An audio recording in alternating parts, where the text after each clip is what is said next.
अस्सलामु अलैकुम वरहमतुल्लाहि वबरकातुहू। क्या आप जानते हैं, इस्लाम में जो भी हुक्म दिया गया है उसके पीछे सिर्फ इबादत ही नहीं बल्कि बड़े साइंटिफिक फायदे भी छिपे होते हैं। आज हम जानेंगे कि रोजा रखने से हमारे जिस्म और दिमाग को कौन कौन से फायदे मिलते हैं जिन्हें साइंस भी साबित कर चुकी है। एक, शरीर की सफाई।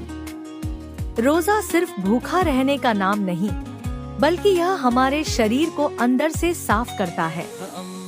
जब हम घंटों तक कुछ नहीं खाते तो हमारा शरीर जमा हुए जहरीले तत्वों को बाहर निकालने लगता है।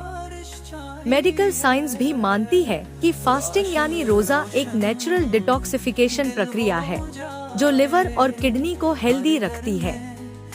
2, पाचन तंत्र को आराम।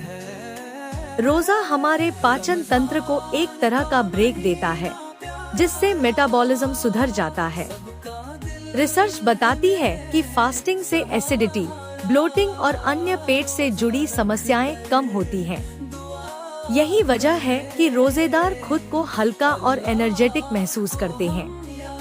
3, वजन घटाने और डायबिटीज कंट्रोल में मदद। आजकल इंटरमिटेंट फास्टिंग का ट्रेंड है, लेकिन यह तरीका इस्लाम ने 1400 साल पहले ही बता दिया था।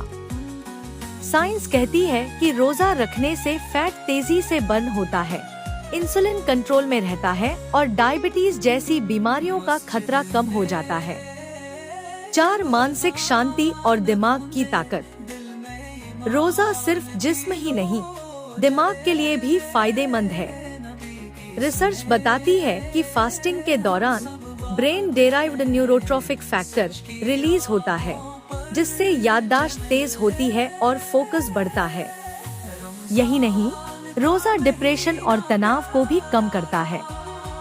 5, आत्मिक शांति और सब्र की ताकत। रोजा सिर्फ भूखा रहने के लिए नहीं बल्कि नफ्स, ख्वाहिशों पर कंट्रोल करने और सब्र सीखने के लिए भी है। साइंस भी मानती है कि ग्रैटिट्यूड और स्पिरिचुअलिटी इंसान को खुश और तनाव मुक्त बनाती है। और सबसे बड़ी बात, रोजा हमें अल्लाह के करीब ले जाता है। देखा, रोजा सिर्फ एक इबादत नहीं बल्कि यह हमारी सेहत और दिमाग के लिए एक तोहफा है। जो बातें इस्लाम ने सदियों पहले बताई उन्हें साइंस आज साबित कर रही है। तो आप भी इस रमजान में पूरे शौक से रोजा रखें और इसके तमाम फायदे उठाएं। अगर आपको यह जानकारी अच्छी लगी तो इसे दूसरों के साथ शेयर करें और कमेंट में बताएं आपको रोजा रखने का सबसे अच्छा फायदा क्या महसूस होता है।